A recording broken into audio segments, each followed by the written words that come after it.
That record held now with Hamilton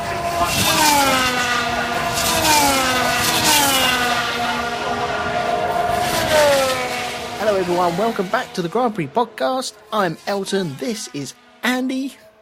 Hello! And we have the Italian Grand Prix in front of us to talk about. Behind us, technically. It's in front of us to talk about.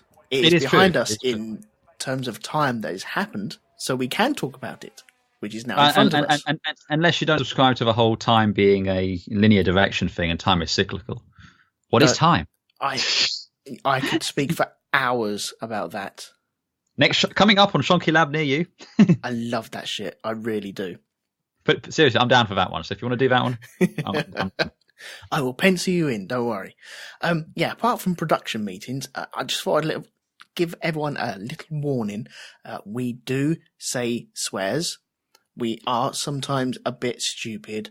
We talk bollocks most of the time, and we don't really know what we're actually talking about. So you have been warned if you're listening to this podcast and want to be put off. So we go. It's almost like you suspect we might have issues with what happened over the weekend. I can't possibly imagine what you're talking about.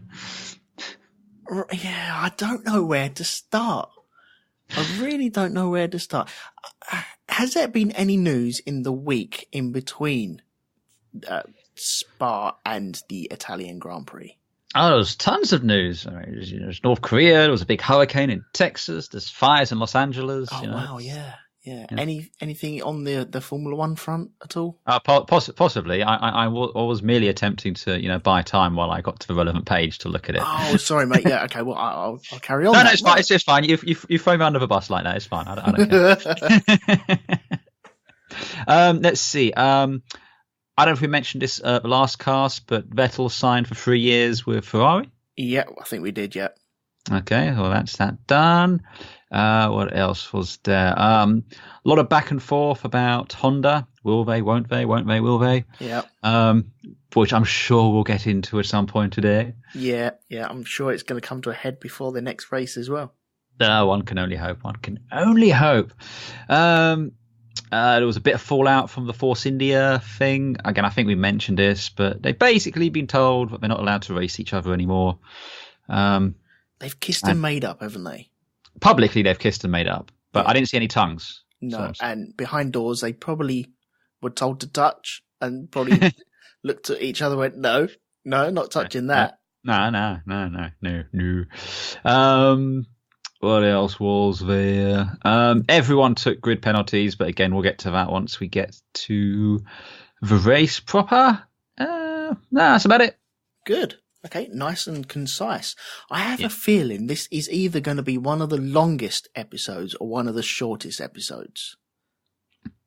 Well, and the weird thing is, the listeners now know exactly how long it is, and yet we don't. We don't know. Again, we're back on time. Seriously, man. Wow. Okay. So there could be a massive rant in this, or it might just be No. There's going to be a massive rant. Oh, there is going to be. There might be two, but there's definitely going to be one.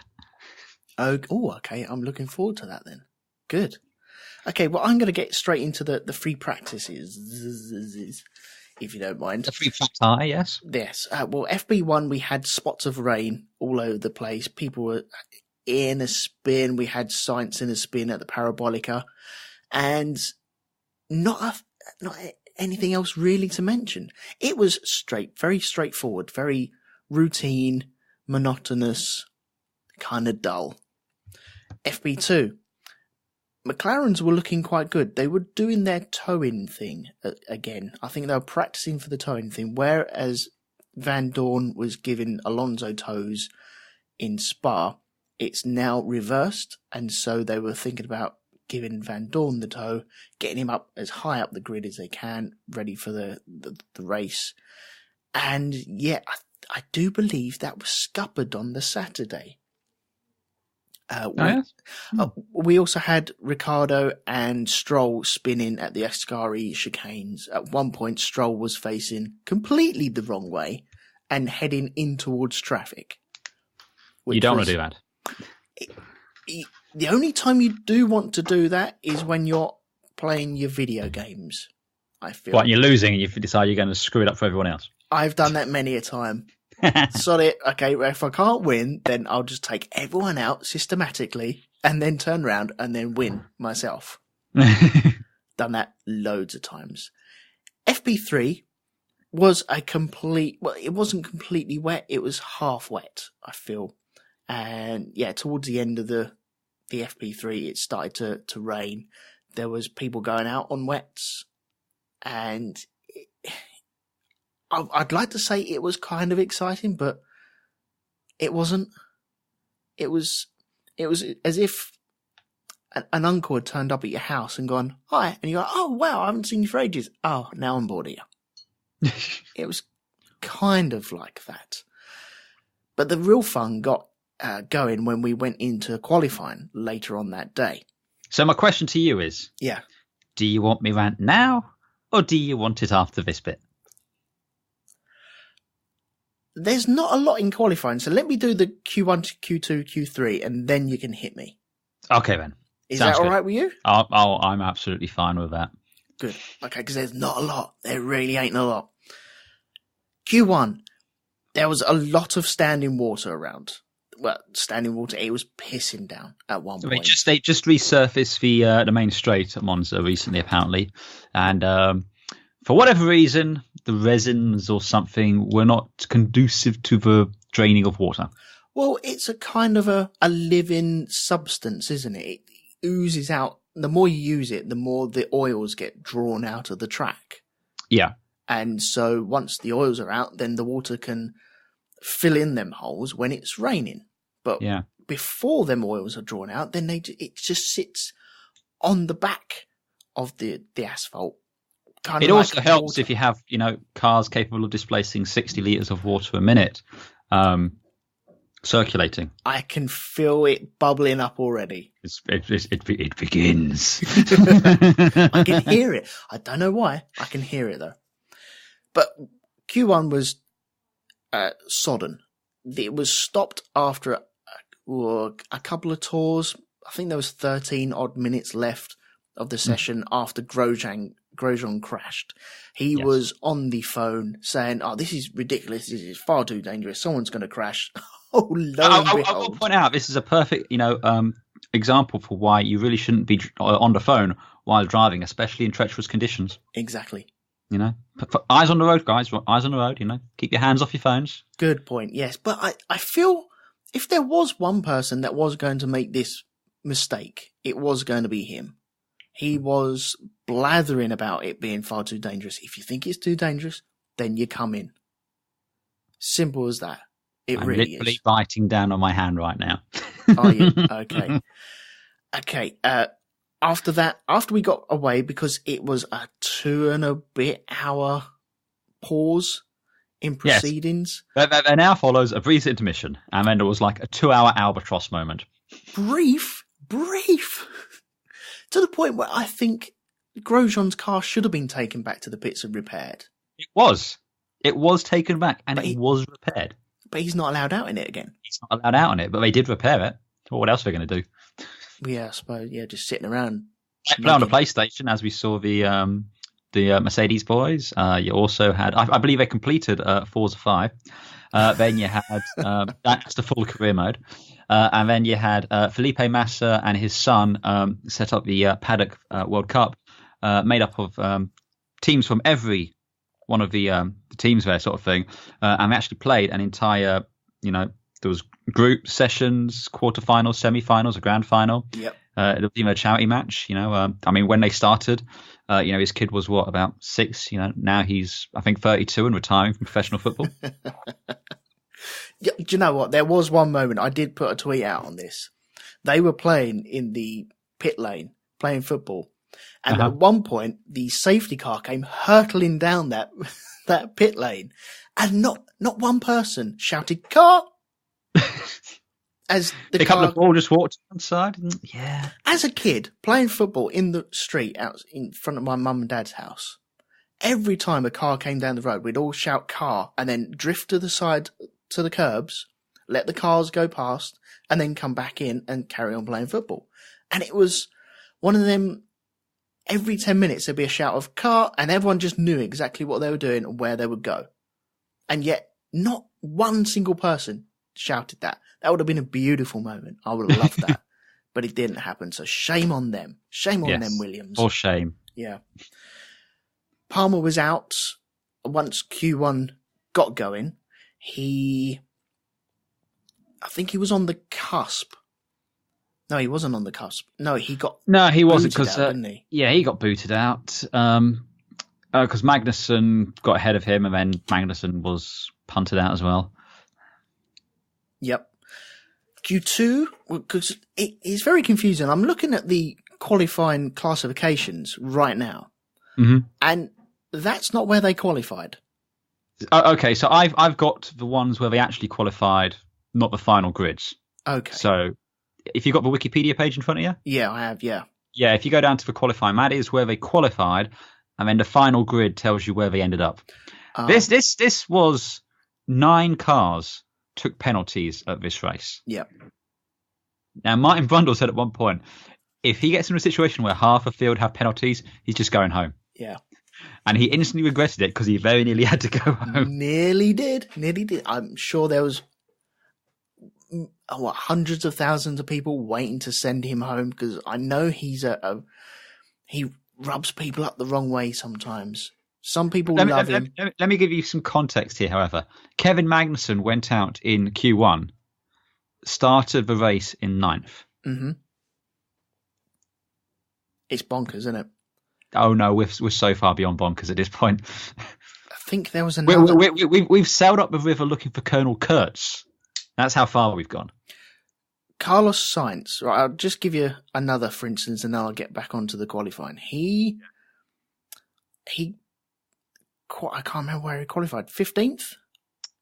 He qualified 15th, and he ended up being in 15th. I think he ended up in... No, he started 15th. He qualified 15th. He started 15th, but he took a 10-place penalty for engine components. But by the time everyone else had their penalties put into place, he still ended up in 15th. Yeah. Where's the sense in any of this? Right, I'm going to rush through this, get to this really quickly. Q2 happened.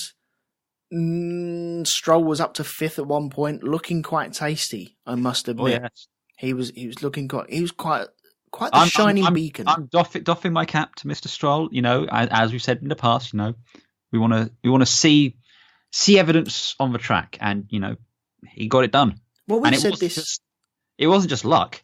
He legitimately had pace. Yeah. We said this in the mid-season review, didn't we? That he's done all right, but now he needs to show a little bit more. And this was it. This was a little bit more. Yes, this is exactly what he needed to do. It was the first time he'd ever been in the Formula One car in the wet. Yes. It is pretty much the biggest mic drop anyone could have done that weekend.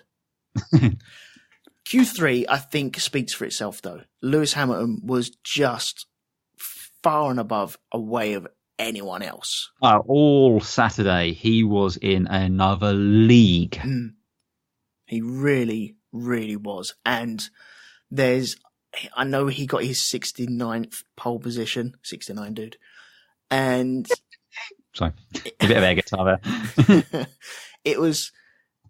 I know there's more races now to get these pole positions in, but it still doesn't remove from the fact that he's been presented these races, and so he has turned them races into pole positions. Yeah. It's still... I know there's more of it. There's more leeway to be had. I don't know whether the ratio of races to pole positions would be the same for him or not, or better than anyone else, but... The fact that he's putting it on pole position and got 69 of them as well. Air guitar solo. It's hard to do an air guitar solo if you can't see it. So yeah, I'm looking forward to his 70th, so we don't have to worry about that. But it's still well impressive. Really, really impressive. And the way that he handled his car out there as well. You could see that he had oversteer in the parabolica as well. It was a superb lap. It really was. I cannot laud that lap anymore. It was man and machine in perfect harmony. Absolutely. So, yeah, that was it. The top 10 was Lewis Hamilton in pole position. Now, hang on. No, is this... Yes, this is how they qualified. So I'll put it as this.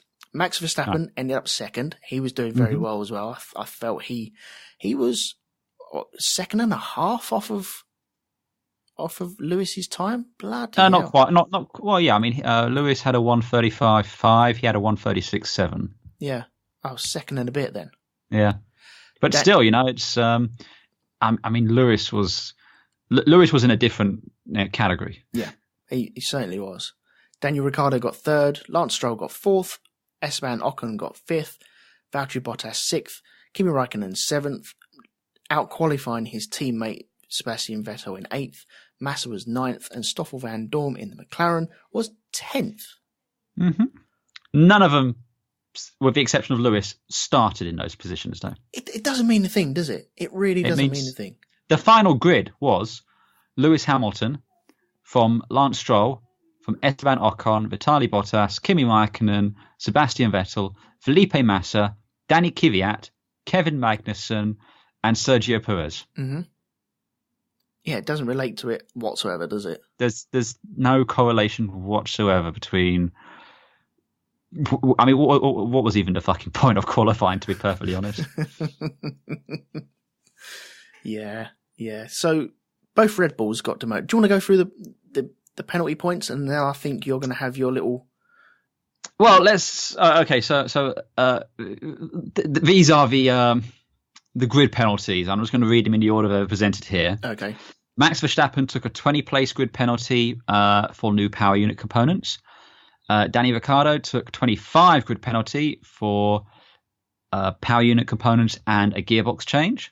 Stoffel Van Dorn took a 25-place penalty for power unit components. Sergio Perez had a 5-place grid penalty for a gearbox change. Nico Hülkenberg was a 10-place penalty for power units. Fernando Alonso was a 35-place penalty for power units.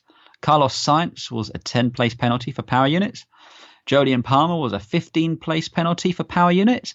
And Romain Grosjean failed to set the time, so he had to ask permission to start because he had to show his movement 127% of the time. He also had a 5-place penalty for an unscheduled gearbox change. Yep, that's right. I can only see this happening more and more towards the end of the season because these are unscheduled swaps. Well, they're doing it strategically, aren't they? Yeah. But most of these were teams who know they aren't going to do well on a low downforce, high engine circuit like Monza. So they take it now. So when we get to Singapore, where they feel there's a greater chance of better points, they've got a fresh engine in there. Yeah. Which is understandable. I've got no problems in them doing that. I think the problem lies with the actual penalties issued themselves.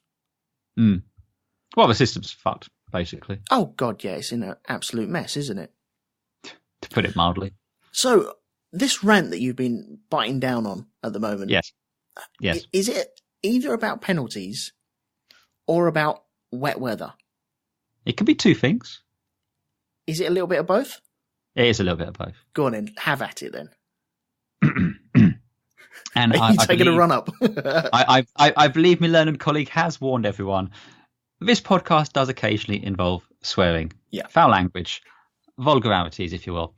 So, people of a weak disposition, please step away from the headphones now.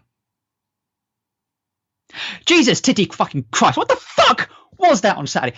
2.5 hours where no one had the fucking balls to go out on a fucking... I mean, what the fuck?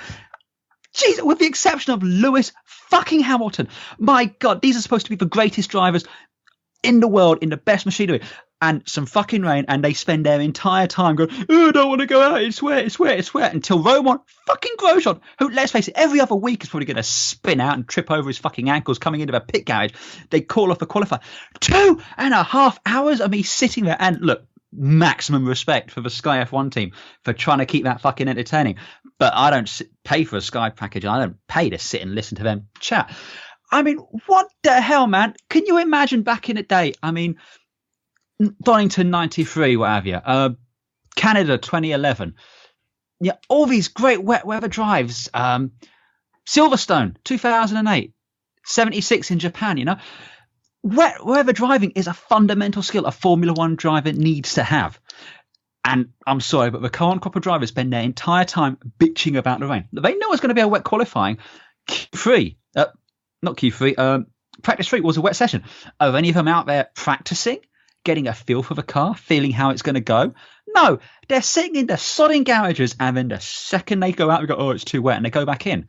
I mean, why even have wet tyres at all? Why even have the pretense of racing in wet conditions? Because none of them have got the fucking balls to go out and do it. Now, we're all about safety here. Look, I understand that. People might point to Suzuka a couple of years ago with Jules Bianchi. That's a tragedy. But I'm sorry. Part of that is down to, again, these drivers are not experienced and do not know how to drive in the wet. Look, just fucking suck it up and get out on the track and race. Deal with it, basically. And again, Jules Bianchi crash, it was a combination of circumstances which, running in the wet isn't going to stop it. I mean, they were racing in a typhoon there. And again, I don't want to speak ill of the dead, but he wasn't slowing down through double wave yellows and really shouldn't have had a recovery vehicle there. Doesn't apply. It's just like, I'm sitting here and I'm going, what has happened to these guys? It's none of them are saying, I want to go racing. I want to go racing. No, they're playing on the sodding PlayStations. They're kicking a football around there. What the hell happened to Formula One drivers, man? What the hell? Oh, dear. Right. Okay. Where do I start with that one? Yeah, please do. Where do I start with that one? My mind is drawn back to 1992, French Grand Prix. I think it started dry, and they stopped the race because of rain.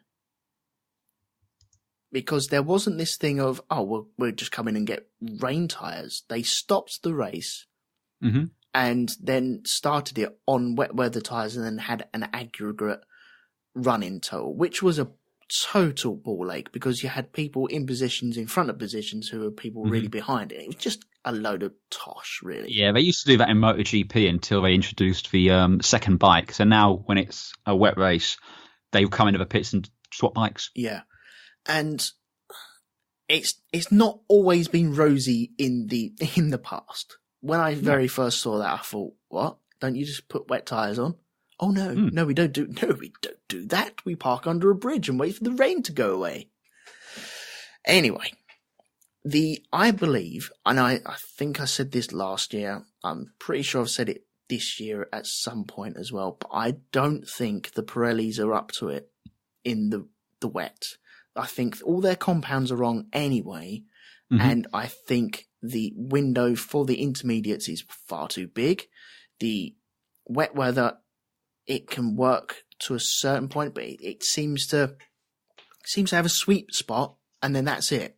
There's no massive gradient where it can actually fit in and actually use a wet weather tyre how you should do. We used to have monsoon tyres as well, which used to have real deep tread, and we don't have that anymore because someone deemed it far too expensive to have. I also think part of the problem is the regulations. They won't let them set up the cars for wet weather running once they're in park firme conditions. Right. Well, yeah, which is there stupid. Needs to be something changed for that. It's stupid. I mean, you let them swap the tyres when it's wet. Surely if it's going to rain, fine. Whatever session is compromised, but let them run with more downforce. The stiffer suspension, the stuff they need so they can function in the wet weather. Yeah. It's stupid. And I've got to tell you, if qualifying had ended up straight up, if qualifying hadn't run yesterday, and in all fairness, it was damn entertaining. But if it hadn't run, we'd have been recording that round yesterday. Yes. Yeah, I think that would have already been put out into the ether, wouldn't it? Yeah, I mean, it's, and you could see most of the teams as well were pretty exacerbated. I mean, one of the things that really narks me as well is the drivers seem to be refuse to take responsibility for themselves. Martin Brundle keeps pointing out, look, that throttle pedal works two ways. Yeah. You don't have to go flat down the straight if it's too wet. You got to learn to feel. You got to know when you can apply the power. That is part of wet weather driving. And frankly, because they weren't running it at all, because no one ran, because again, was every practice session had some rain in it? There was drizzle in the first. I think the second one was completely dry. But there was definite rain in the third. But you got a situation now where when it's wet, like properly wet, they just won't run. They're not out there getting test data on how these cars or how the tyres will perform in the wet. You know, the drivers, especially the younger drivers, again, you know, Lance Stroll, this is the first time he'd driven like a Formula One car in the wet. They're not out there getting this valuable experience that they need to have. No, they're sitting in the garage hoping the rain will go. And look, whether technology substitute it is, you know within a reasonable degree whether or not it's going to come or not. Yeah. They knew it was going to be wet qualifying, and yet I saw Ricciardo go out on the wets, on Inters I think it was, and I think Alonso did it. Both decided it was just too wet and just limped back to the pits. That was the extent of their running. And frankly, I find that unacceptable. You're the best drivers in the world. You either learn how to deal with the wet weather or you give up this whole pretense whatsoever. And if it's wet, you just cancel the event. Because I'm sick of this bullshit sending out the safety car on 15-minute intervals to tell you, oh, it might race, you know, after that. Because there was windows when they could have raced. Yes. Because they had to wait 15 minutes for the safety car to go out. By the time the safety car had done its circulating, it was raining again. Yeah, there needs to be a dynamic way of testing this sort of thing. I think the rules have to be more dynamic as well. If you've got dry qualifying, dry practice and a dry race, fine, just stick to your rules that you have where parc ferme exists, thank you very much.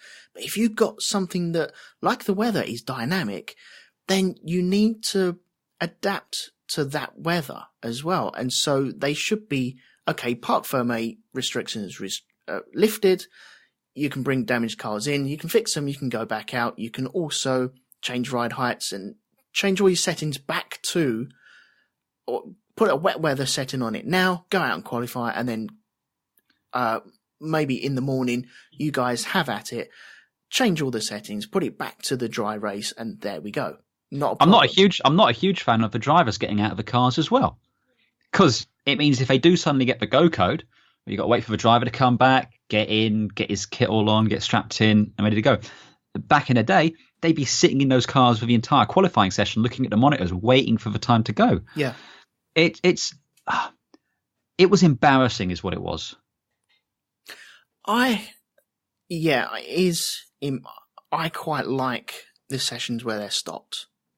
I don't know if that sounds bizarre or not, but I like the atmosphere.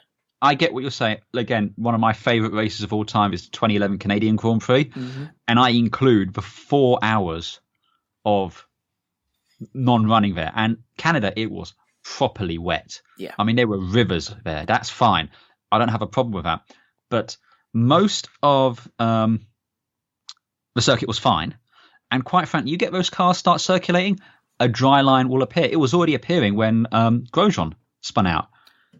But all the drivers are doing is they're going around complaining to Charlie that it's too wet. We shouldn't be doing this. It's too wet. I don't like it. And then while he's doing this, you know, Hamilton's just gone and set a lap 4 seconds quicker. I mean, that tells me the problem ain't with the circuit, mate. The problem's between your fucking ears. And also, Pirelli could bring a deeper cut tyre. Yeah. I can't see a problem. There's a lot of blame to go around here, but I think the fundamental problem is the attitude towards wet weather running, where it's seen as can't really do it, can we? Well, I think that's where the tyres have come from, because this situation with the drivers of, let's tip your toe, oh no, it's far too wet, health and safety, and you know, the health and safety flag gets thrown up straight away. Sometimes you can turn around and say, okay, fine, I've got no problems in that. But where that has been thrown up too many times where it's not really needed, and we've seen instances like in the British Grand Prix where it was raining, and then as soon as the safety car came in, everyone ducked into the pits and put inters on. Now, Pirelli have seen that and gone, well, okay, they need a tyre that covers a large window. And they can make tyres that cover large windows because they've done it with the flipping intermediate. And it's a great, great tyre. But you need something that overlaps that and makes it more spicy. Makes the decision of shall I change or not change a bit spicier for us. And if it gets really flipping wet, then you got a monsoon tyre there. They should have the monsoon tyre there. They used to have 3 grades. Why can't they have 3 grades now? I just don't understand. There's that as well. But I mean, the other thing is, again, it's the drivers absolving themselves of responsibility. Saying, oh, well, if a session's running, I've got to go as fast as I possibly can. Again, think back to, was it 76? James Hunt, Nicky Lauda? Mm-hmm. Nicky Lauda gave up a championship because in his mind, it was too wet to race. Yeah. He made a decision. Look, I'm sorry, Roman Grosjean. If you think it's too wet to be out there, don't go out. Stay in your garage. Seriously. I don't have any problems if you want to do that whatsoever. But, just you have an accident. You say, oh, it was too wet. We should never have been out there in the first place. No, you shouldn't have been out there in the first place. Yeah. You shouldn't have been out there. But don't turn around and say, oh, we're going to go and have words with Charlie about this. It should never have been one. Piss off. Please learn some fucking responsibility for yourselves, okay? Learn how to drive in the wet. For God's sakes. Did you see the F2 race afterwards? Yes, I did, and it was thoroughly entertaining. The most entertaining thing I saw all weekend, I'll tell you that right now. But fuck's sakes, guys, it's embarrassing as it is. And it's gotten to a point now, I used to love wet races. Yeah. They were the highlight because it would shake up the order. All machinery was equal, and it didn't matter if you had a Mercedes in your back or a Renault as it was at the time or what. Anyone had a chance of winning when it was a wet race. It was down to your right foot, wasn't it? Exactly. It was down to the feel. You had to have the best car control. Know when to apply the how. A supernatural feel about where is it wet. And you saw that in the great drivers. You saw that in the Sennas. You saw that in the Schumachers. But nowadays, it starts raining. Tell Charlie it's too wet out here. Charlie, what are we doing out here? It's too wet. No, it's too wet. We red flag this. No, don't like this. It's too wet. We shouldn't be out here. Hell, I walked out halfway through while the qualifying was off. I went up to the shops and bought some paint. It's just like, I finished cutting my grass. Yeah, and I've got a lot of grass. Yeah, but yeah, it's that gnarred me. Don't get me wrong, all the penalties gnarred me as well. Slightly different round, but I think that's something they are more. At least Ross Brawn has indicated they're looking to fix. Yeah, but this attitude the drivers have to wet running is wrong. It's straight up. Look, you either, if it rains, you get on with it, or you give up the pretense of ever racing in the wet. You get rid of all the wet tyres, you get rid of the intermediates. As soon as it rains, you just stop the race, cancel the weekend, go home. Yeah. Well, they do that on the ovals, don't they? Because it would be far too dangerous to run on the ovals. But yeah, I don't think it's far too dangerous to run on this track. I think the problem here was the main straight, where you had a lot of the water just running off the track. It wasn't being absorbed by the asphalt, and that's where a lot of the problems were happening. That's where Grosjean spun. He went over the white line. Yeah, and I saw that, and he applied a throttle, but you could already see a dry line was forming. If they'd have been able to finish Q1, run that extra 13 minutes, you'd have been towards the end of that session. They'd have been jumping on inters. Yeah. I don't know because I think it was more the standing water over the pit lane that was causing a lot of the problem. It was a problem, but again, lift off the sodding throttle, damn it. Learn how to control it. We saw in Q2, I think it was Max, he went on to the inters and didn't set a faster time. And Q1, when the session got back up and running.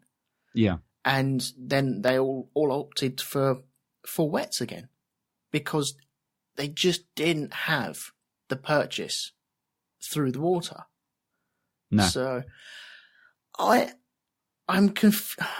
it's a real sticky situation. It's proper bristly, this is, because I want my drivers to want to go out there and prove themselves.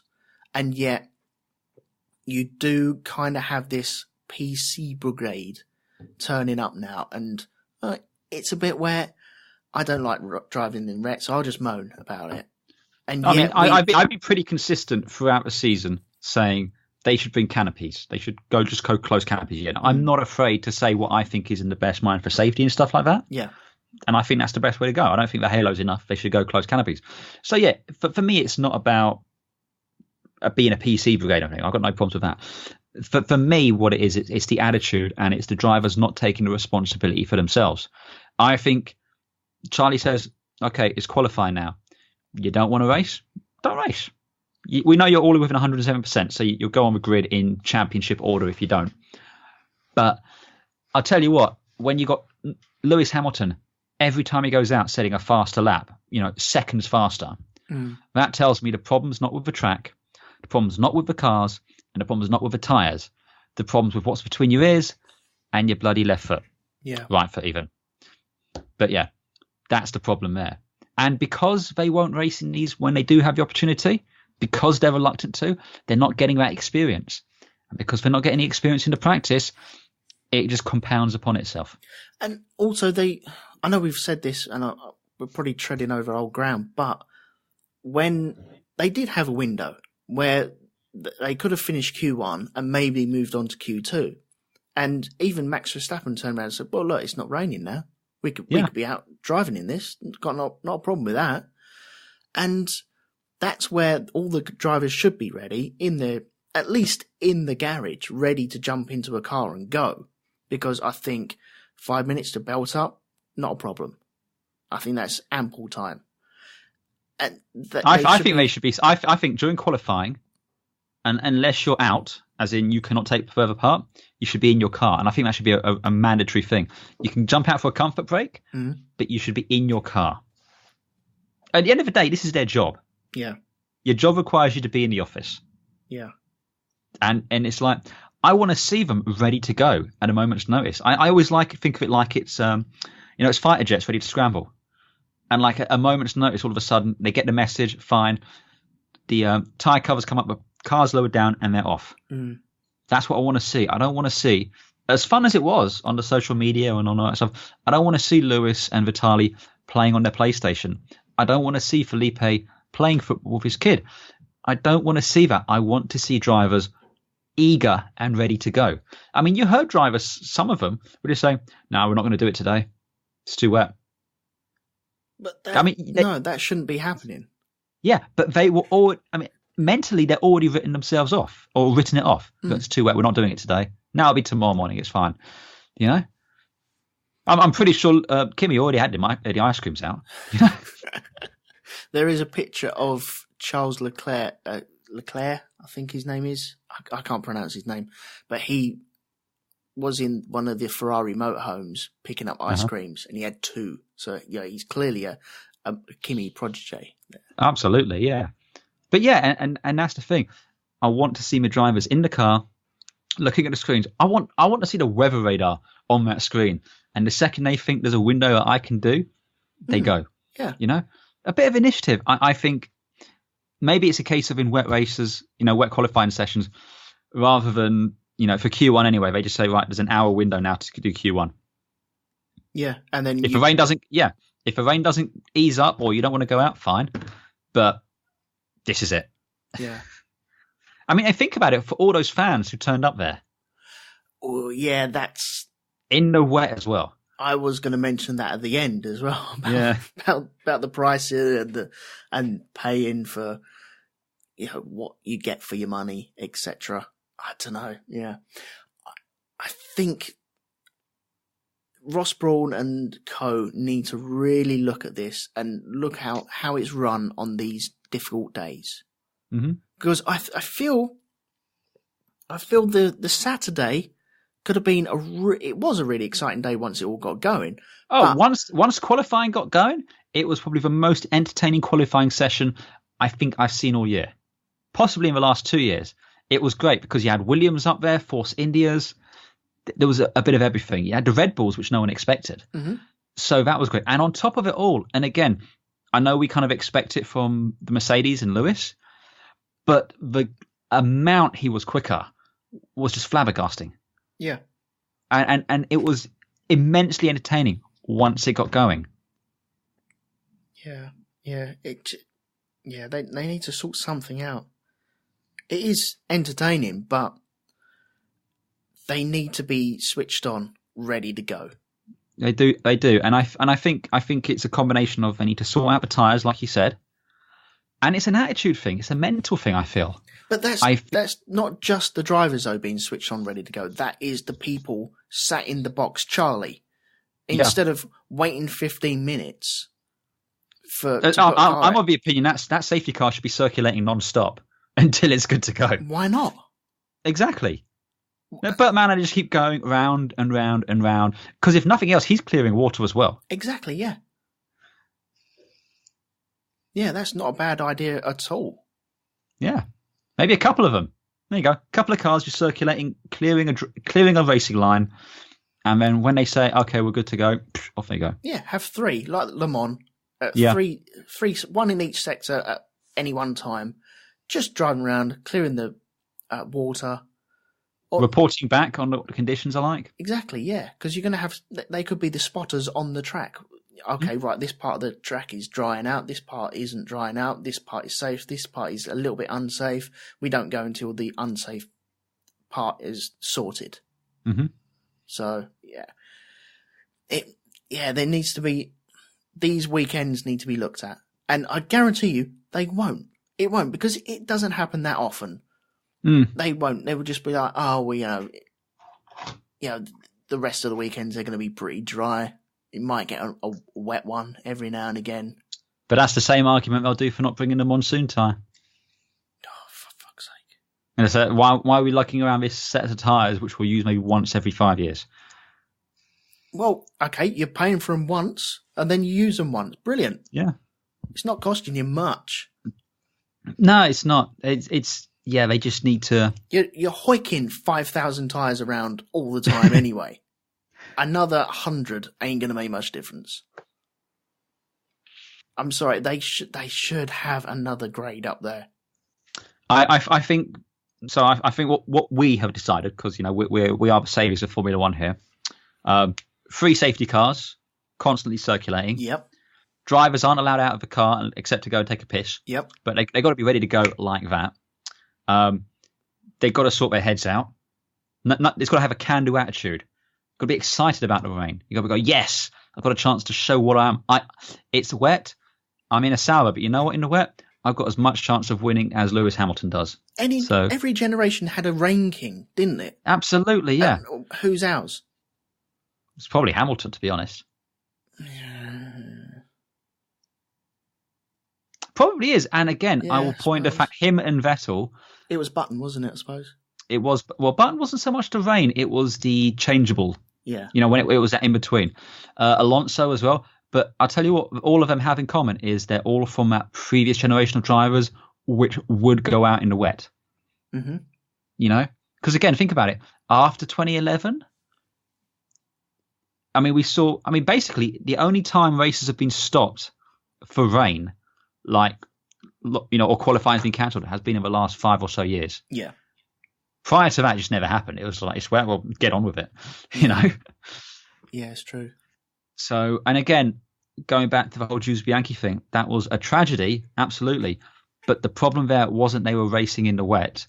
It was a multitude of factors, including a vehicle on the track which had no business being on the track, and quite frankly, Jules Bianchi did not slow down for double waved yellows. No, it's true. It was, and that's why they brought in the virtual safety car. It was because of that incident.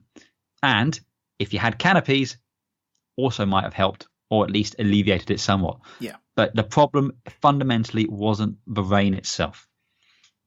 And I think, was it Christian Horner who said, just because Roman Grosjean's crashed, it was Niki Lauda. Just because Roman Grosjean crashed is no good reason to bloody stop a session. He'd crash in the dry. Yeah, I think fair point. That tells you exactly what you need to know about Roman Grosjean and Niki Lauda's thoughts on him. Exactly. And look, he's got a fair point. I mean, I'm sure they were all reporting back, and I know we don't hear all the radio messages, but when they weren't allowed to kind of talk on the radios, it was bliss. You didn't have all this pitching. Well, yeah, we got it in. Yeah. Okay. Is that enough? That's enough of a wet weather rant. I will just say the whole penalties thing for engine changes is stupid. Yep. Beyond stupid at this point. It's made a mockery of the sport, made a mockery of qualifying. Does no good whatsoever. But I think I'll save that rant for the next time. we have half a grid taking engine penalties. Nice one. Right, I look forward to that. Yes. So, the race then. Ah, yes. Fortunately, it wasn't wet. I kind of get the feeling that the weather missed the memo on this weekend. Apparently so, yes. It would have been so much better if the days had been reversed. You'd have had a good, solid qualifying weekend, which would have been good. Mm-hmm. It would have been predictable. It would have shown how good the Mercedes engine is, because on our starting grid, I think the first 4 power units were Mercedes. I believe so, yes. Yeah, 3 constructors, 4 cars. Yeah, Lewis, Stroll, Ocon, yeah. And Bottas. And Bottas, yeah. Yeah. Which highlights something, I feel. Which, when we come to Monza, is predictable. No, and when we used to go to Hockenheim as well, it was predictable as well. It was 2x2x2x2. Yes. The wet weather kind of ruined that a little bit, and it had potential to have a really good race. Unfortunately. We did have a good race. Again, it was the F2 race, which if you haven't watched the F2 race, go and watch the F2 race. Was hilarious. That, what, today or yesterday? No, yesterday, the Saturday one. Right, okay, because there was they cut down their program because of the wet weather. Well, again, because by the time the Formula One had finished faffing about for all this time, it was gone 6 o'clock and sunset is 8, and we had to get an F2 and a GP3 race done. Yeah, I think they scrambled one of the GPs anyway. Yeah. Anyway, okay. My initial thoughts on this race. This Monza. It's your Monaco, isn't it? What do I do with Monza? I like the history behind Monza. Mm-hmm. I like the thought of coming to Monza because it is just pure speed. The cathedral of speed, if you will. Yeah. People bitch and moan about it's so hard to pass here, so hard to pass there, but it's just as hard to pass here because if you've got a fast car in front of you, you ain't catching that thing. You ain't catching that sucker whatsoever. So I'm still in two minds as to this circuit, and I think today's race, although it had nice moments in it, mm-hmm. it had a possibility of a great start as well. It didn't rear its head, and it was dull. This was dull. I don't care if people enjoyed it. You're wrong. It's fucking dull. This was boring.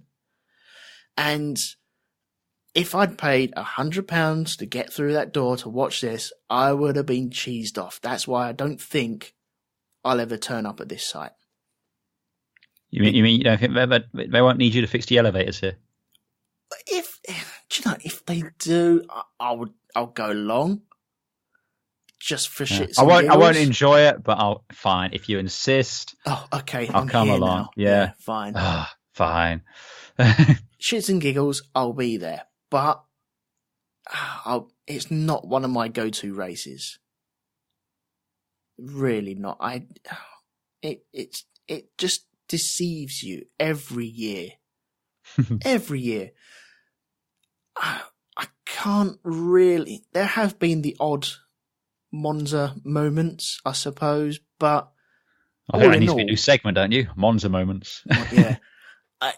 All in all, I think it's you got the power, you got the raw speed, the top speeds on these cars as well. They shine on this track, but there is the track's downfall as well. So, yeah, it was dull. It really was flipping dull. And I have issues with drivers out there as well. Well, before we get to that, and to give you my thoughts. Yep. Don't think it was as bad as you think it is. Mm-hmm. I think there was You're wrong. No, I'm not. You're wrong. I'm many things, but I'm never wrong.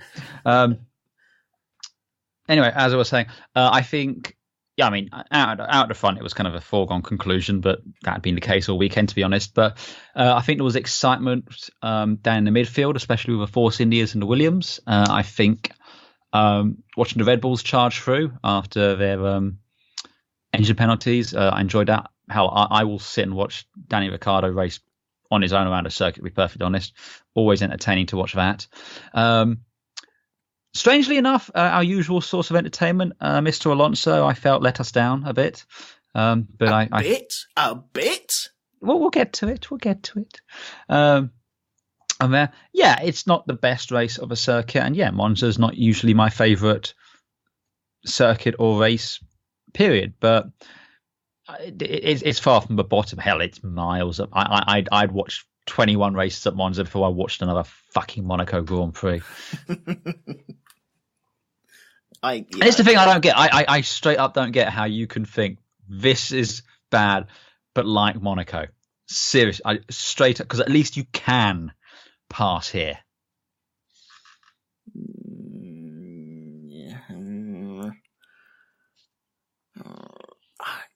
No, too many words want to come out right now. Too many words. I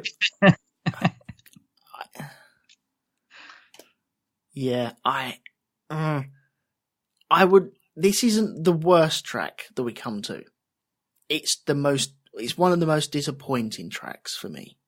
I think that's what it is for me. It's a bit disappointing. I can totally get that as well. But like I said, there was some great overtakes done here. Danny Ricciardo in turn 1 on Kimi Räikkönen. That was fucking awesome. You had the whole Force Indias and Williams sandwich towards the end when they were racing, especially around Curva Grande and everything and Parabolica. That was awesome. Monaco, once you're through to turn 1, that's it. Go home. We're good. And you lectured me at the Monaco Grand Prix about how, no, it's all about the history and it's all about the presence and the history of Formula 1, all this sort of all of that's here. Yeah, it is. But correct, here you can overtake. Yeah, you're correct in that argument. Yeah, I've got no problems with that whatsoever. The illusion of Monza is disappointing. Which is weird. You're a big Ferrari fanboy as well, so you can't even use the argument about I don't like Ferrari. No, yeah. It's just, I don't know what it is. This race just gone by, Lewis Hamilton was absolutely dominant. I thought he was... he turned his engine down at halfway. Literally halfway around, he turned his engine down. And also cost me a point, and I'll get to that later on. But I feel he was clinical. He had a bit of a dodgy start. He put one wheel off the track at one point, which was a little wake-up call for him. Apart from that, he was clinical, and it was a superb performance from him. It was dominant. It was all the words you want to use for him. He was brilliant. There you go. I've said it. I thought he was utterly brilliant. He really was. There was no way anyone was going to get anywhere near him. He wasn't going to be touched. It was going to be his win straight off the bat. And again, I think we've got Bottas at this point firmly playing tail gunner. Yes. He pretty much held 4 seconds back from him the entire way. Yeah, he worked his way through the grid, which we all know he was going to anyway. He did it. He had plenty of time to do it, and once he got there, he just held station. And was, yeah, as you say, a good tail gunner. Apart from that, I thought Daniel Ricciardo was really good through overtaking manoeuvres all over the show. I wanted another 3 laps just to see if Danny Ricciardo could catch Vettel. I really wanted to see that. And I think he would have caught him and passed him. Yeah, I just wanted to see, would Vettel have made it difficult or not? Danny Ricciardo is always great at Monza, though. Do you remember back in when him and Vettel were still at Red Bull together? It was his first year there. And he shot up the inside of him, of Vettel at, I can't remember, turn 4? Right, just before turn 4. So you come around Curva Grande, and then he shot up the inside there, and like Vettel's like, where the fuck he come from? Yeah. See, he dropped Kimi Räikkönen as well, didn't he? Oh, he dropped Kimi Räikkönen like a fucking bad habit. Which was into turn one as well, from like nowhere. It was just like, where did he come from? It was from a Kimi fan, it was embarrassing. From a Daniel Ricciardo fan, which I also am, it was brilliant. But Kimi's been done like that before. He's got previous. Lewis Hamilton did it in 2007. Exactly the same manoeuvre. It was late and Larry, and it works really well. And Kimi got suckered in twice as much. I don't think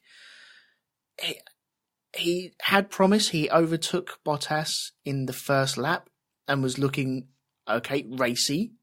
And then then we all forgot that. I was under the assumption that Kimi's looking quite tasty here. This is going to be good. And then I realised, Bottas has got a Mercedes in the back of that Mercedes. So this ain't going to last long, is it? And rightly so. He overtook him, and that was it. So, right, the start was disappointing for me. Is that because the Mercedes got out in front? Dude, you had 4 Mercedes on the first 4 grid positions. You're always going to have a Mercedes out front. But that's my point. Is the only way it started being exciting for you is if they all fell behind a Ferrari or a Renault? What I was hoping is Stroll might get a bit Larry and do Hamilton into the first corner. But I think Hamilton was thinking that as well, because the first thing he did is he cut straight across his bow. He did, yeah. Well, he had a bit of a... he got stuck in the mud a little bit, didn't he? Because Stroll was on his heels and had to back out of it a little bit. He looked tasty going down into that first corner. And I've got to ask you, please find another word other than tasty, because that's like the 8th time you've used it. Oh, have I used tasty quite a lot? Damn. Yeah. Okay, right. Crux word. I didn't even realise that. To the thesaurus! Right. He was looking rather good going into that corner. And, Lewis was... What I hoped was he'd be behind Stroll going into the first corner, and then we'd have maybe a battle for a lap or two. And it just didn't happen. Once Hamilton was out, he kind of used the Williams and the Force India as a stopgap between anyone else. Put his foot down and then dropped 2 to 4 seconds on everyone else, and that was it. He was just gone. I'm just going to say this, Normally, I'm with you 100% on this. Absolutely. I usually like Lewis to kind of go back a little bit and have to fight for it. Yeah. But I was absolutely fine with him just shooting off at the beginning here. And do you know why? Because he's the only person who brought his testicles on Saturday and went out and set a decent lap. Yeah. So you know what? Fair play to you, Lewis. Off you go. If it were down to me, I'd have just given you the trophy before the thing purely on Saturday. But I've had that rant, so I'll let you continue. Yeah. No, I've got no problems in him pulling away. He can only race what he's up against. And if he's got no one around there showing their balls at him, then he can't fight that fight, can he? He can only gap it. So I've got no problems with that. I think he totally deserves a win. I think he totally deserves everyone to lord over him about this weekend as well. It's just a bit disappointing when I'm sure Stroll went to bed on Saturday night going, do you know what? If I could just nip into turn 1, I could lead the race. And that would be brilliant, and everyone would love that. And I would love that as well, but it just didn't materialise. All that good stuff that could happen didn't happen. Even Ocon, with Lewis blocking Stroll, Ocon could have taken a lunge because he's been he's got form. He's got form. He's been looking good recently as well, hasn't he? Oh yeah. So it was a bit disappointing. I like what was happening with Daniel Ricciardo. His move on. Hang on, he did one on Perez as well, didn't he? He dummied him. Ricciardo. No, he was a lot further down. Are you thinking about Verstappen? No, I'm thinking about Danny. Because Danny was down at the back. Because basically, once they got out of, because Verstappen jumped all the way up to P8 from 14. He shot up, whereas Ricciardo was still down in 14th. Ricciardo wasn't anywhere near Perez in the first 2 laps. Okay, maybe I got that wrong then. I think you're thinking of Verstappen, because Verstappen, someone stuck a fucking firecracker up his arse from the start, and he was gone. And yeah, like I said, I think at the end of lap 1 he was up into 8th. Oh, okay. And on a proper charge he was. Yeah, he was doing pretty good. Up until he met Massa on track. Yes. Yeah. There was a bit of bumping and grinding in the first corner anyway, wasn't there? There was bits of carbon fibre. That always is, yeah. Which I think was Massa as well. That was Massa and Perez, yes. Yeah. And I think Grosjean lost an end plate as well. That was Ricciardo driving over the front of his end plate. Maybe that's Grosjean had no right in sticking his nose in there, I don't think. Grosjean had no right starting that race, in my opinion. Well, he had to ask, didn't he? He had to beg to actually be put into that race. But Danny Rick drove over his end plate, broke that, and as you know, Grosjean's going to moan about that straight away. He was on the phone straight away about that. What about Maxo and his puncher that he got? Yeah, so that was lap 2? I think it was early doors, yeah. It was, and it was, like you said, it was a collision with Massa into the first chicane. Yep. And they kind of just, it just seemed a bit clumsy, really, but I don't really think Massa had anywhere to go. And Verstappen just kind of braked into him. I think Massa could have given him a little bit more room on the actual apex. So I think the contact was on the second part of the chicane on the apex, and Massa could have given him a little bit more room. Possibly. But we're talking millimetres, really. Yeah, and again, it was Verstappen's front right that went. So Massa was on the outside. I mean, what does he do? Go off the road? Well, I thought Massa was making a move on him. Did quite a good move. Yeah. And but like you said, it was in the second stage of that, wasn't it? Yeah. Yeah. And anyway, yeah, it was a pretty nasty punch of the tyre pretty much deflated straight away. It screwed his whole weekend up, didn't it? Well, yeah. Screwed his front wing as well. Yeah. He ended up going into the pits, picking up a set of super softs. Yes, he went to super soft and a new nose. And he came out plumb last. Which was good to see that he worked his way up from there. Oh, yeah. He ended up in the points, didn't he? He ended up... he ended up 10th. So he got a point. I mean, again, at least he can't blame the engine breaking down this time. Yeah. Right, can we have a little moan at Alonso again, please? Oh, yes.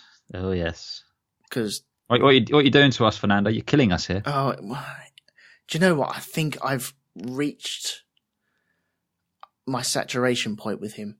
Yeah. I think I've hit it now. It's all fun until it's no more fun. And Spa was a bit too much. Yeah, Spa was a bit, hang about, don't like that. It's like, this doesn't continue. And then here it was just, no, more of the same. Yeah, it seems like he's got a bee in a bonnet about Palmer. Well, to be fair, he's obviously listening to this podcast. But even so, I mean, again, the one thing that's going to turn me off a driver quicker than anything else is just constant bitching on the radio. Yeah. And while it's fun when you're bitching about your GP2 engine, or, the stuff about Honda. Okay, fine. The guy wronged you. He's got a penalty. Get over it. Oh,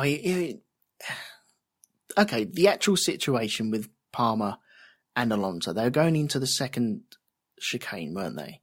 Yeah. And I think Palmer was slightly ahead of Alonso.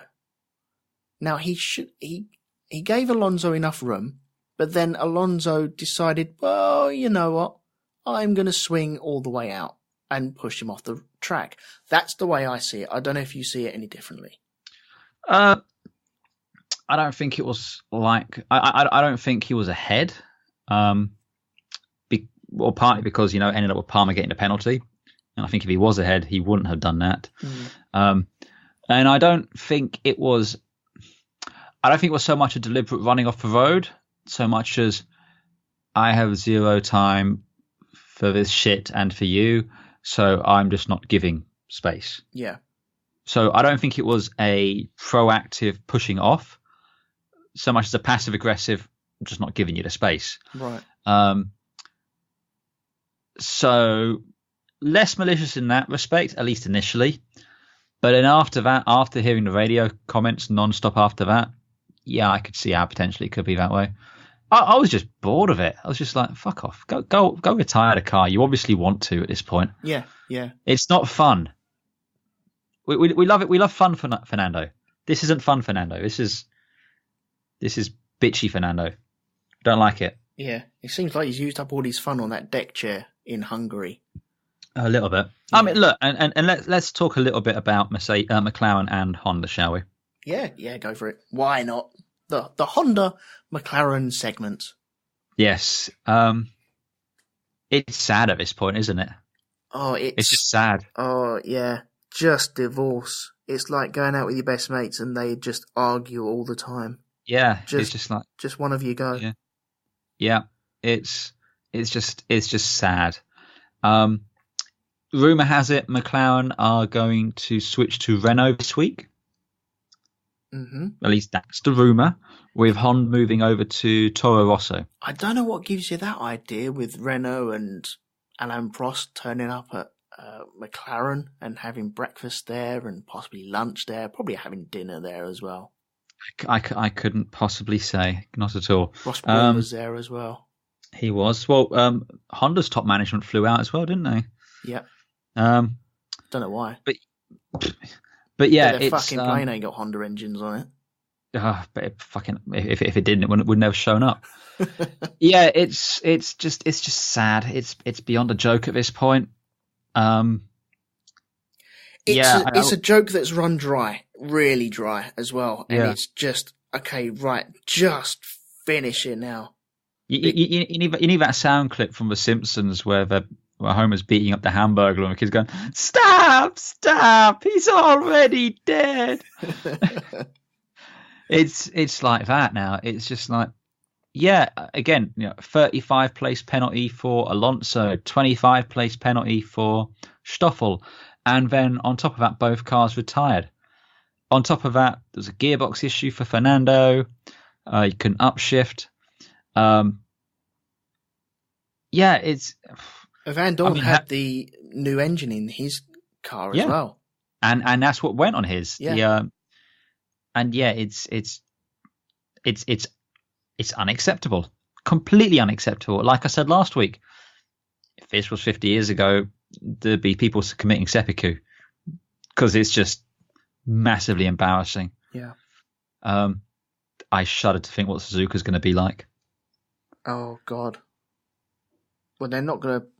Are they going to bring that A game? Maybe they're saving it all for Suzuka. Why bother? At that point, it's too late. Well, it was.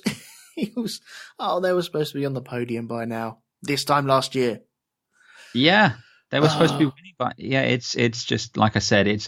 I don't even have the energy to be really ranty about it because it's just pathetic. No, look, we've done it. That's the thing. We've done it. We've done it too many times almost, and yet we still have the Alonso situation as well, where he's bitchy about the car. He's not bitchy about the team.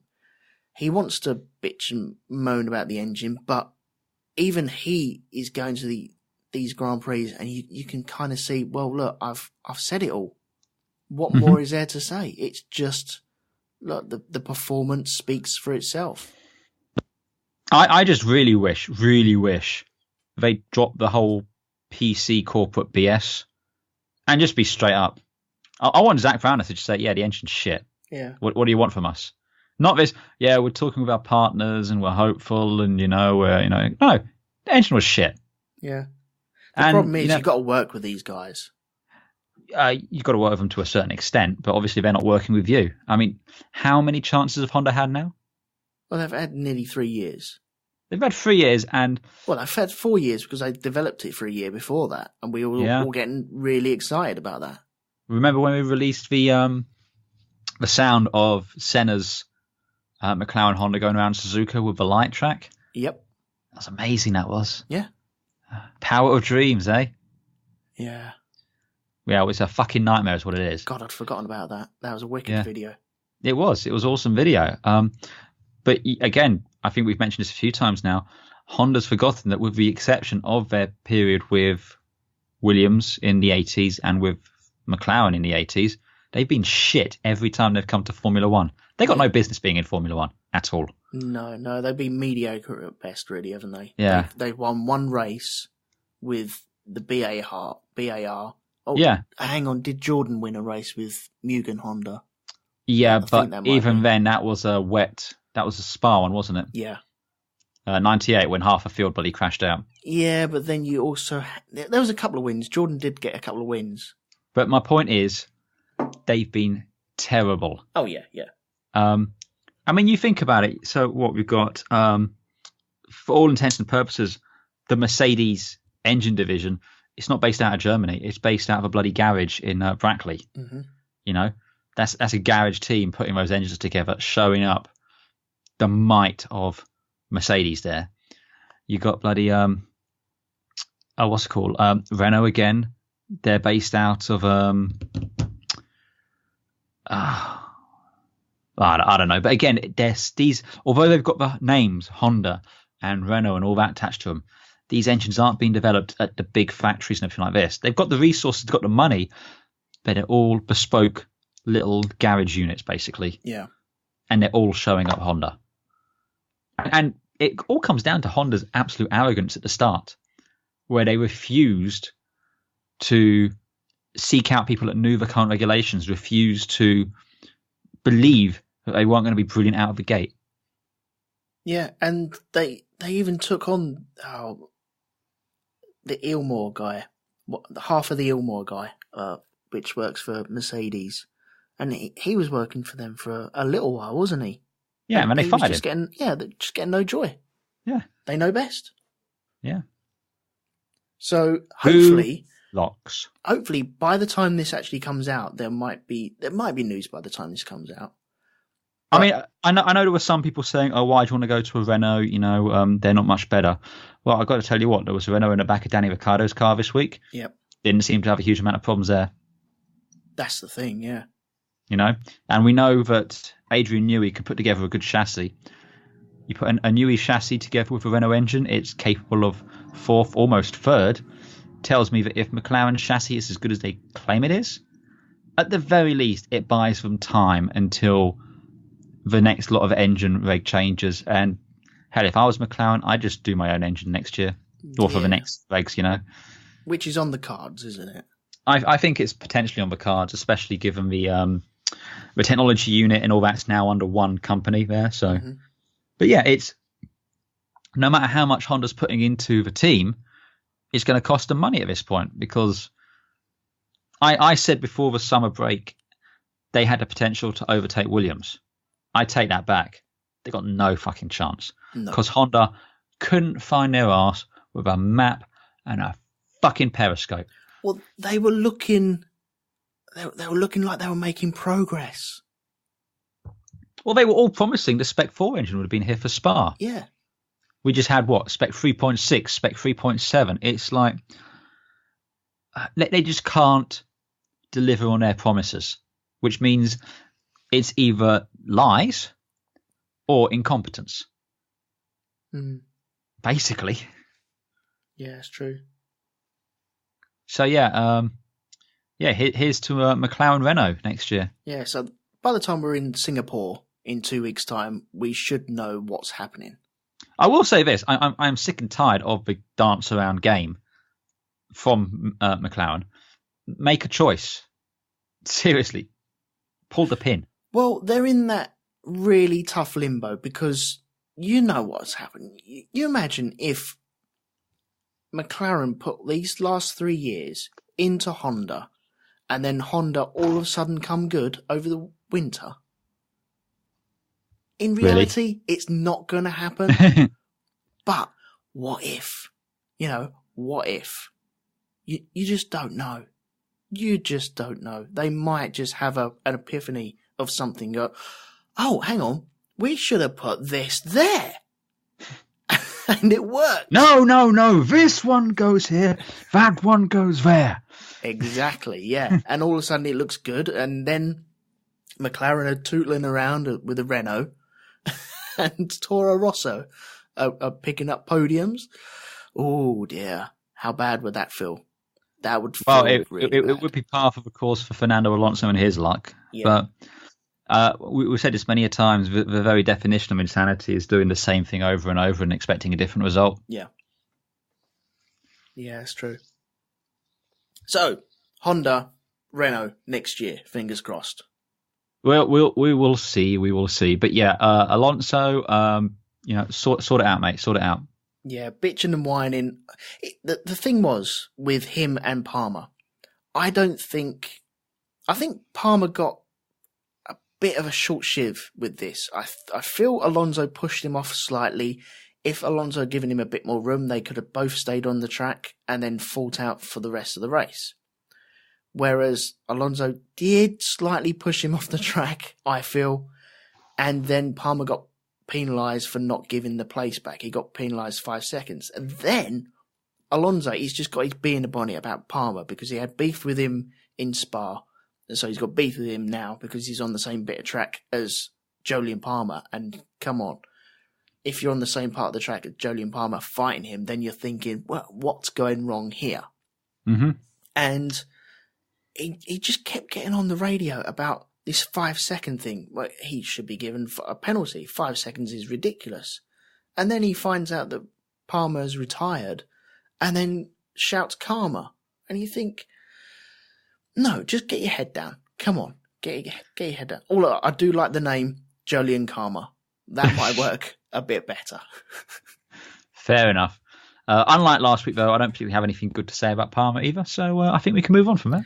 Well, he had, I'm pretty sure, hang on, where did he qualify? He qualified 17th. He had issues, I seem to remember. It could just been the wet. Yeah, he's got issues, all right. I mean, He broke down. It was mechanical failure, not really his fault, but didn't do anything to impress me outside of that. No. Again, you got Lance Stroll's up to his game. Lance Stroll's got himself up onto, second on the grid. Okay, fine. You can argue the Williams is a better car potentially, but still a significant improvement over the course of a season. Same with Stoffel, Van Dorn. We've seen improvement over the course of a season, generally speaking. Palmer, has he yet managed to out-qualify Hülkenberg? And I'm not talking about when penalties have been applied. I mean, through pace. I don't think he has. No, I don't. There's one that's niggling me. I think he might have done it once, but at the moment, no. I'm going to say no. A firm no. So, Palmer's still, for me, it's a no from me. Right. There was other instances with Max and Grosjean, Danny and Kimi Räikkönen, as we've already spoken about, and Max and Magnussen, but none of any real interest. I think it's just passing moments, which... Well, again, should we talk a little bit about the Force Indias? Yeah, go on then. All right, again, there was a lot of talk coming into this week, whereas last time out they've been tripping all over each other. Fortunately, he does with finger quotes, Ocon made it through to Q3, whereas Perez didn't, so we thought there'd be a bit of separation in there. But once all the penalties were applied, they weren't that far apart, all told. Ocon starting third and Perez starting 10th. When I got going as well, Perez had that collision with Massa, wasn't it? And lost a bit of his front wing. Yeah. But I think they always had a Williams or two between them for the most part of the course. Ocon I think raced very well. Some good fights with Stroll. There was a few good passing opportunities between the two of them. At one point, you had I think Stroll and Raikkonen and Ocon was faster, but just couldn't get past them. But yeah, after the drama of last week, I think what we needed this week was just a clean, no tripping over each other race, and they got that. So that's right. And all in all, Force India came away with 10 points, and Williams came away with 10 points. Oh yes, so I still don't think Williams are going to overtake Force India. No. But it was good to see a strong showing from Williams. And Claire Williams, I believe, goes on maternity leave this week to go and have her baby. Hooray! Good luck. All the best, Claire. Yes, definitely. One of the most amusing radio exchanges was from Daniel Ricciardo. Oh, yes. And it was, I can't remember who he'd passed, I think it was Perez. He dummied Perez, and then he was after Massa. And the radio, okay, right, nice one, guy. Next guy up is Massa. Go get him. He went, he's all on his own. And Daniel turned around and went, I like it when they're vulnerable. And I rolled up with that. I thought that was brilliant. Oh, no, it's like I said, I'd happily just watch Danny Ricciardo racing around all day on his own, to be honest. He's an absolute delight. And, I wish the Red Bulls could consistently fight with the McLarens and with the Mercedes and with the Ferraris, because I honestly think he's one of the best drivers on the grid. Yeah. I honestly, Verstappen might have more raw speed, but Ricciardo's a much more rounded racer, in my opinion. Yeah. And yeah, that was glorious. I feel Daniel Ricciardo's ready for the championship. Max Verstappen, not quite yet. No. We had Verstappen and Magnussen tripping over each other, didn't we? Right, okay, remind me of this. I can't quite remember it. Verstappen was making his way through the field. Oh, yes, yeah, I'll do, and it was just after Curva Grande before turns 4 and 5. Right. And Magnussen outbraked himself or, found a Red Bull in his way, slightly ahead as well, and had to go to the escape thing. And then he did an Alonso and just spent the rest of the race bitching about it. Mm-hmm. And then bitching about the fact that the stewards decided there was no penalty to apply. I thought it was a clean move from Max. I thought it was a great clean move as well. And I think the only reason they said they were looking at it was just to show they were looking at it. Mm. Magnussen, a driver, in my opinion, my estimation has gone down quite a bit this year. Yeah. Again, because he's always bitching. Yeah. Do your talking on the racetrack. Do what Ricciardo does. And in turn, we bitch about them as well, don't we? Exactly. Yeah, you're making us look bad. Yeah. Stop it, damn it. Max and Grosjean came together as well. That's what I remember. Turn 1. Yes. Max was reported to turn into Grosjean, but then again, he's moaning about that as well. I don't think Grosjean was having a very good weekend, to say the least. They made him get wet. I think Max, he could have given a little bit more room. If I'm going to say that Massa could have given him more room on the inside, then Max could have given him more room on the inside as well. But Max was literally a car's length ahead of him. If you go to the Autosport link I sent you and scroll down, there's a picture from Magnussen's onboard. Oh, is there? And Verstappen is already, it's Verstappen's rear wheel to Magnussen's front wheel. Right.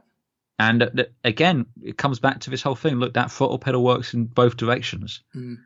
You've got to know sometimes you come off, get in a better position, get better traction out of the corner for the next time. And we saw a few drivers do that.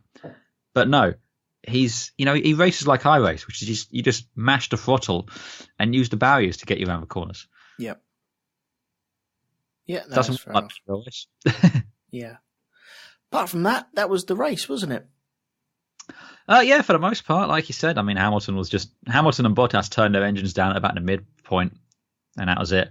Ricciardo was, he got past Raikkonen in a glorious move, and then was getting the G up. Next person up the road is Vettel, But, again, just a little bit too far away. Some more back markers might have slowed down Vettel or something, but it wasn't to be, alas. No, it wasn't. So our finishing top 10 were Lewis Hamilton taking his, I can't remember how many wins he's got now. Lots. 50 odd. I can't remember. But anyway, he took the win. Yep. Valtteri Bottas 59. was... Yeah? Okay. 59. Valtteri Bottas was second. Sebastian Vettel was on the podium in third. Daniel Ricciardo was fourth. Kimi Räikkönen fifth. Esteban Ocon sixth. Lance Stroll seventh.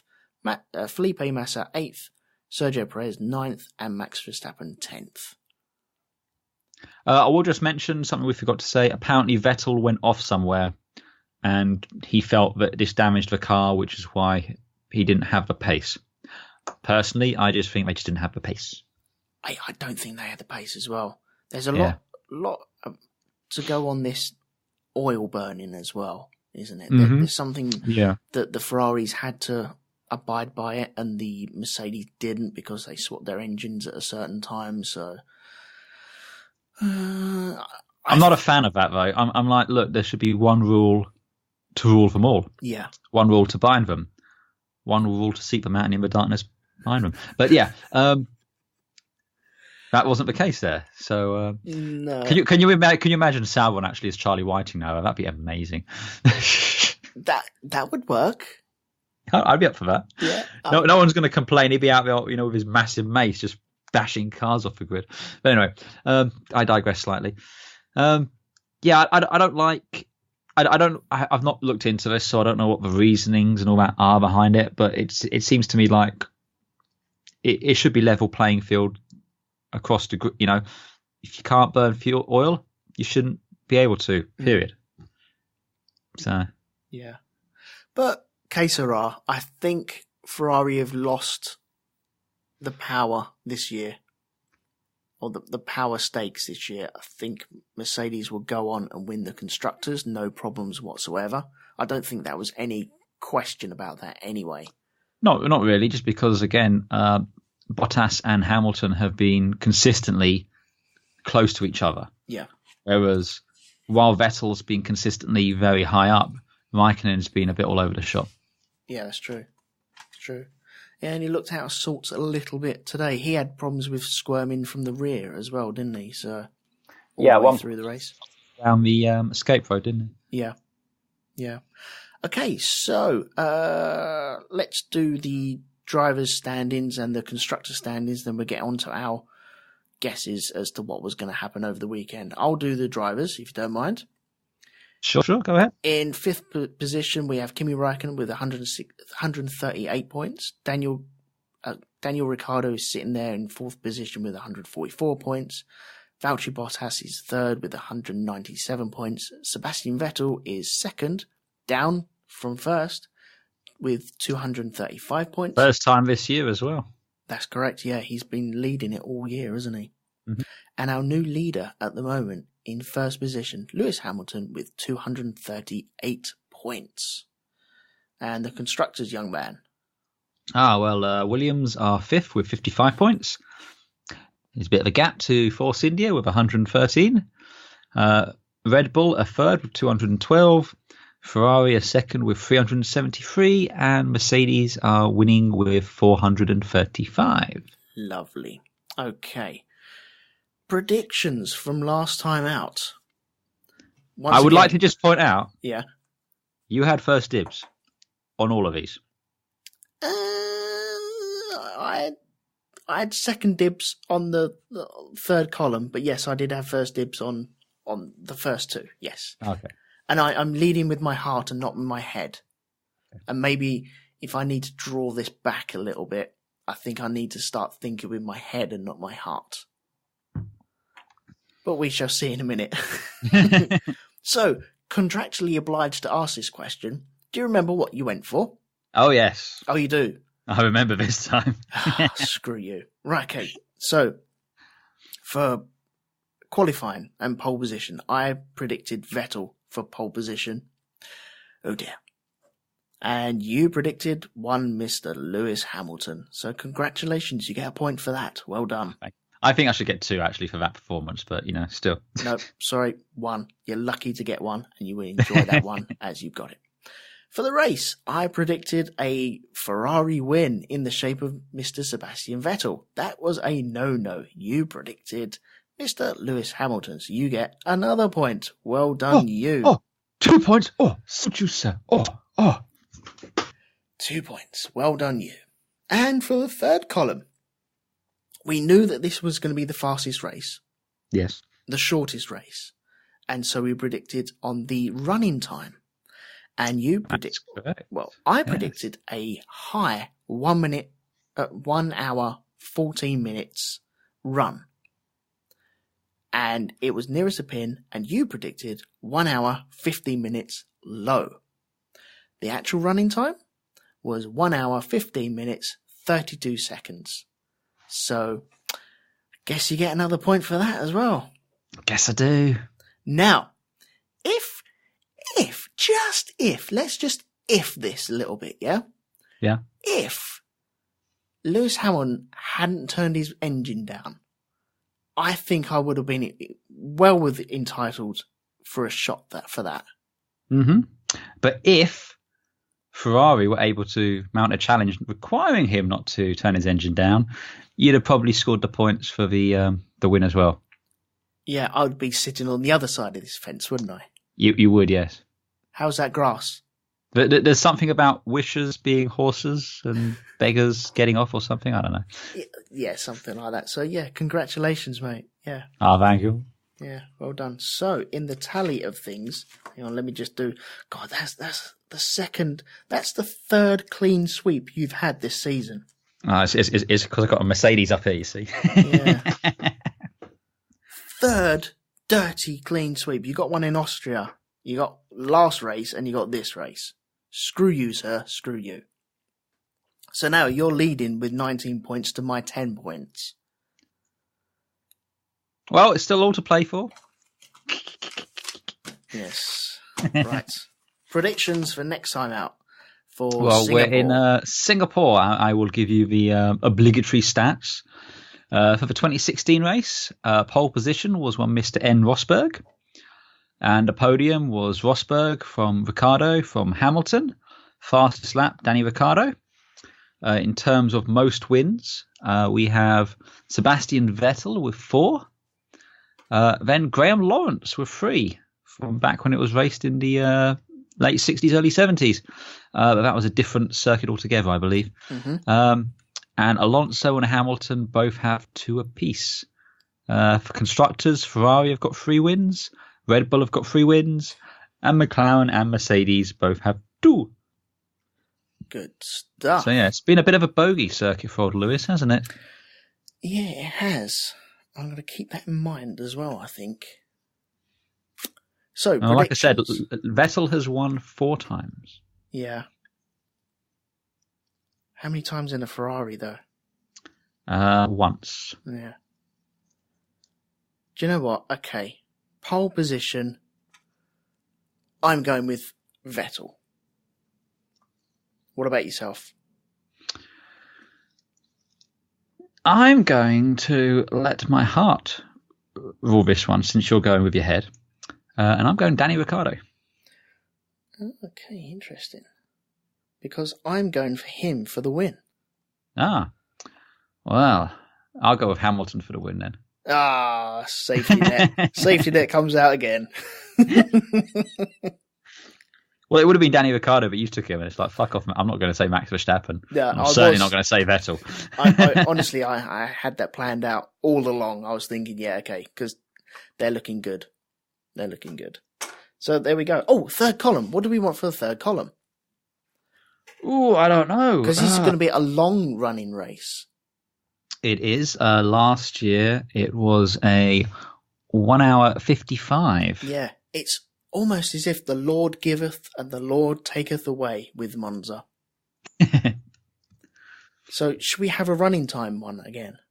Nah, we've done one of those, haven't we? Yeah, I know, but this is going to be the long one now, isn't it? Because it could reach 2 hours. Could it? I don't think so, because again, the cars are generally quicker.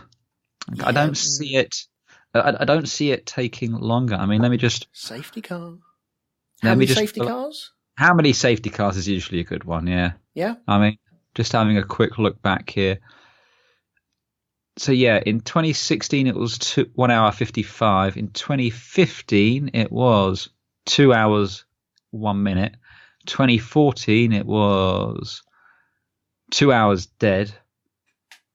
2013 it was 1 hour 59. I'd go with safety cars. Yeah. Yeah. Okay. Are we including virtual safety cars or actual safety cars? No, real safety car. Yeah, the proper safety car when the actual safety car comes out. Okay, proper safety car. Yeah. I'm going to go with one.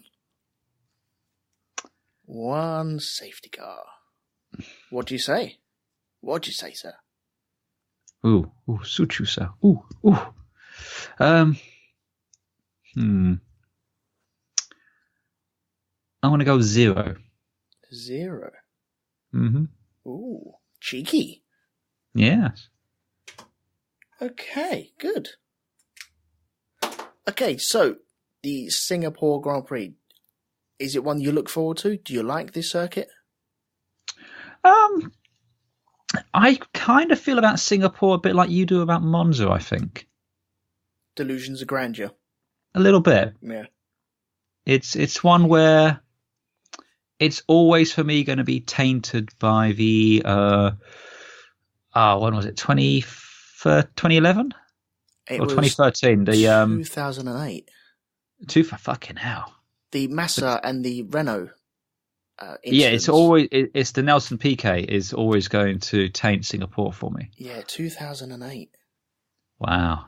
Shit. Because the crash happened and then Massa went into the pits and then ended up dragging his whole thing you're right. It was because that ended up costing him the championship, didn't it? Yeah. But yeah, I love Singapore. I've been there several times.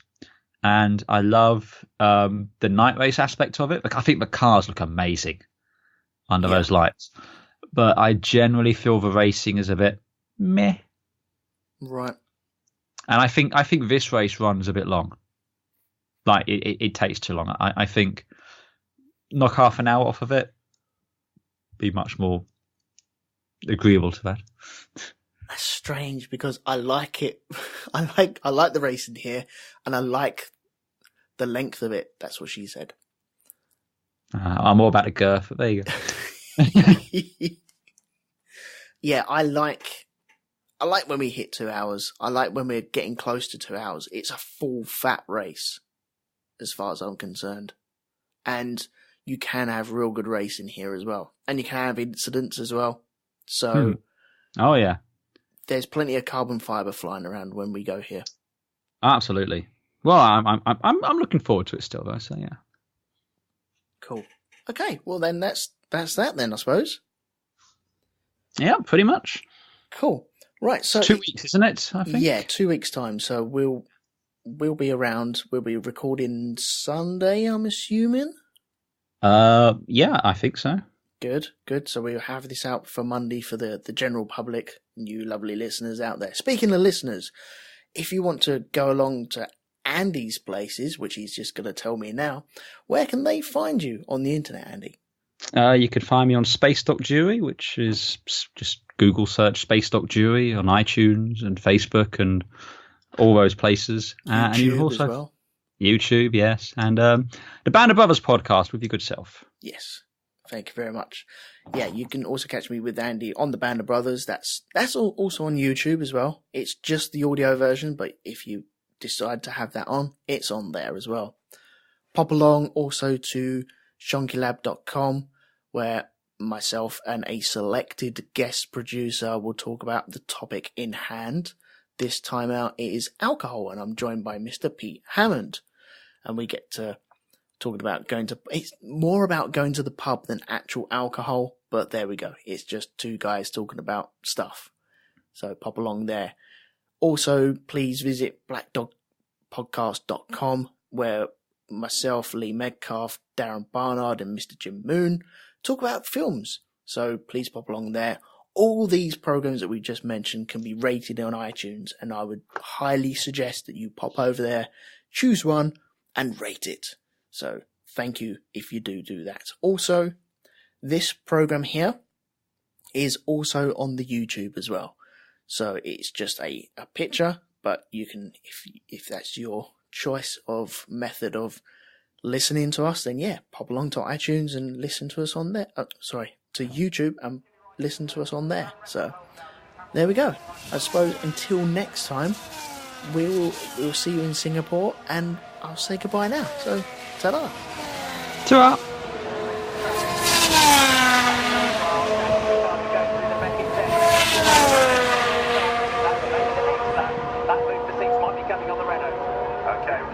Especially if October's got a problem, because 2.8 has become 1.9 in the space of a lap, so that's going to happen, isn't it?